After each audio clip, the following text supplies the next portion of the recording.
कांग्रेस कार्यकर्ता सम्मेलन का हुआ आयोजन। एकजुट होकर विधानसभा चुनाव लड़ने और जीत दिलाने का लिया संकल्प। प्राणपुर विधानसभा क्षेत्र के लाभा चौक स्थित मधुबन विवाह भवन व बस्तौल चौक पर कांग्रेस पार्टी का विशाल कार्यकर्ता सम्मेलन आयोजित किया गया, जिसमें कांग्रेस के जिला अध्यक्ष सुनील यादव, तौकीर आलम, अफ्ताब आलम, कंचन दास, सऊद आलम, तनवीर अहमद, तारिक अनवर, नजरुल हक, अब्दुल मतीन, सरवन आलम, मिक्कू जी, अब्दुल वहाब सहित कांग्रेस पार्टी के हजारों कार्यकर्ता शामिल हुए। उक्त कार्यकर्ता सम्मेलन में मुख्य अतिथि प्रभारी सचिव बिहार सह राष्ट्र सचिव AICC शाहनवाज आलम मुख्य रूप से उपस्थित थे।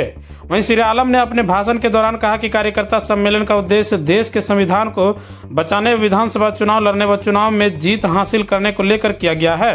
उन्होंने कहा कि विधानसभा चुनाव में उतरने वाले सभी उम्मीदवारों को छोड़कर कांग्रेस पार्टी के उम्मीदवार हाथ छाप चुनाव चिन्ह पर मोहर लगाकर विजय बनाने का हम लोगों करेंगे। साथ ही कहा कि विधानसभा में टिकट जिसे भी मिले सब एक साथ मिलकर कांग्रेस को जीत दिलाना है। इस मौके पर उत्तरी लालगंज पंचायत के मुखिया तनवीर अहमद, आले रसूल, मोतीलाल तांती, नवाज सहित सैकड़ों कार्यकर्ता मौजूद थे। संविधान के जो विचार खतरे में है, इन सबको बचाने की लड़ाई राहुल गांधी जी कांग्रेस पार्टी लड़ रहे हैं। संविधान को इतना आसानी से सरेंडर नहीं करेगा भारत। जिस तरह का इनका विचार है मनुवाद थोपने का, मनुस्मृति को लागू करने का, जनता में इतना अवेयरनेस है कि इनका सपना पूरा नहीं होगा। ये लोग पहले संविधान बदलने के लिए 400 मांग रहे थे, लेकिन जनता ने बता दिया कि ये सब संभव नहीं है भारत में। और उसके बाद हमने देखा कि ये लोग संविधान का सर पे माथा पर उसको टच भी किए मोदी जी। इसका मतलब कि भाजपा जानती है कि संविधान को सीधे हम अटैक नहीं कर सकते हैं, इसलिए उसको टुकड़ों टुकड़ों में ख़त्म करने का कोशिश ये लोग कर रहे हैं। अभी आप देखिए जो पद्म भूषण मिला है, पद्म विभूषण, उसमें एक आदमी को मिला है, विवेक देब रॉय नाम था उसका, मर गया। वो प्रधानमंत्री का आर्थिक सलाहकार परिषद का अध्यक्ष था। उसने एक लेख लिखा अखबार में 2 साल पहले 15 अगस्त और लिखा कि भारत के संविधान में सेकुलर, समाजवाद, समानता, ये सब शब्द अब नहीं होना चाहिए, इसको हटा दो। इस पर काफ़ी विवाद हुआ, कांग्रेस पार्टी ने सवाल उठाया। मोदी जी के ऑफिस से कह दिया गया कि उसका निजी विचार। अब वैसे आदमी को अगर पद्म विभूषण दिया जा रहा है, साध्वी ऋतंभरा जो बाबरी मस्जिद तोड़ने में शामिल थी, अगर ऐसे लोगों को पद्म पुरस्कार दिए जा रहे हैं, इसका मतलब कि संविधान पे अब टुकड़े टुकड़े में ये हमला करेंगे। चूहा का प्रवृत्ति होता है कुतरना, तो धीरे धीरे उस काम में लोग लगे हैं। लेकिन मुझे लगता है कि जनता बहुत समझदार है। और सबसे अहम कि नीतीश जी जैसे, चंद्रबाबू जी जैसे लोगों को तय करना होगा कि वो किधर है, संविधान के साथ हैं या संविधान के विरोध में हैं। हर जगह तो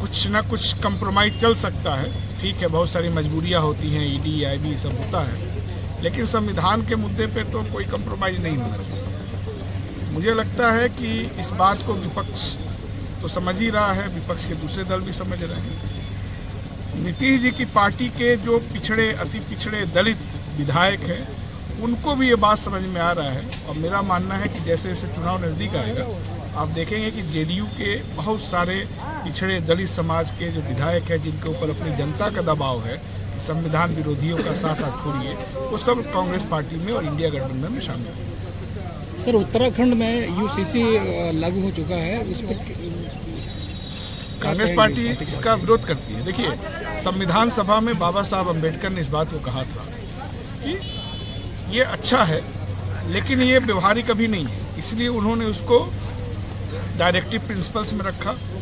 और उसमें ये भी कहा कि भविष्य में जब भी इसको लागू किया जाए तो उसमें स्वैच्छिक रखा जाए, अनिवार्य न किया जाए। जो समाज उसको पसंद करता है उसके ऊपर पहले लागू करना चाहिए। अब भारतीय जनता पार्टी को चाहिए कि जो उसका वोट बैंक है उसके ऊपर पहले ये लागू हो, बाद में जैसा उसका फीडबैक आएगा और लोग उस पर अपना विचार रखेंगे। ये बात बाबा साहब अम्बेडकर ने कहा। और ये भी कहा था 2 अप्रैल 1949 की बात है, संसद के अंदर 52 में, कि जो भी सरकार इसको जबरदस्ती लागू करने का कोशिश करेगी उसको एक पागल सरकार माना जाएगा, वो इस देश को नहीं चला सकता। अब उसमें नीतीश जी का पक्ष क्या है, ये आप लोग को उनसे पूछना चाहिए। अभी जो वक्फ वाला मामला था, उसमें संसद में तो ललन सिंह जी ने उसका समर्थन किया, बाहर ये विरोध कर रहे हैं। जो लोग भी थोड़ा सा भी इनके झांसे में हैं जेडीयू के, उन लोगों को भी सोचना चाहिए कि ये आपके साथ, आपके भविष्य के साथ मजाक कर रहे हैं और इन पार्टियों पे स्पष्ट एक स्टैंड, क्लियर स्टैंड लेने का दबाव पड़ना चाहिए। ये साहस इन पार्टियों में नहीं है।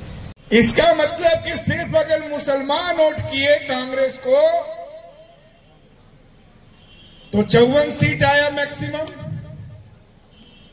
और जब संविधान का मुद्दा उठा इस देशव्यापी आंदोलन के वजह से, जब सबका समर्थन मिला तो सीट हो गया 99। और मेरा मानना है कि संविधान पे और ज्यादा बात होगी तो अगले चुनाव में ये हो जाएगा 200।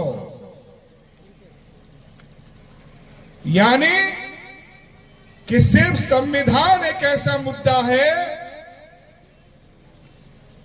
जो जनता को अपील कर रहा है, जनता को लग रहा है कि हमारे अस्तित्व से जुड़ा हुआ सवाल है। संविधान खतरे में है, ये बहुत सारे लोग समझने लगे, लेकिन संविधान को बचाएगा कौन, इसको लेकर के बहुत कंफ्यूजन है। आप देखिए, इस पूरे देश में जो सीए एनआरसी के समर्थक लोग हैं, कन्याकुमारी से कश्मीर तक, वेदांश इंटरप्राइजेज कुर्सेला का पहला e rickshaw showroom, Meera fine, Jio fine एवं इंटर ग्लोबल का ऑथराइज्ड डीलर, जहां 5 बैटरी वाला 60 वोल्ट का ई रिक्शा उपलब्ध हैं। ज्यादा मजबूत, ज्यादा टिकाऊ एवं 150 किलोमीटर माइलेज की गारंटी के साथ कम ब्याज दर पर लोन की सुविधा उपलब्ध।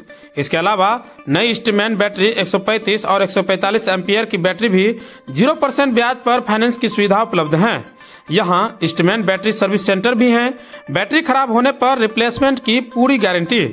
और कहाँ मिलेगा, तो जल्दी कीजिए।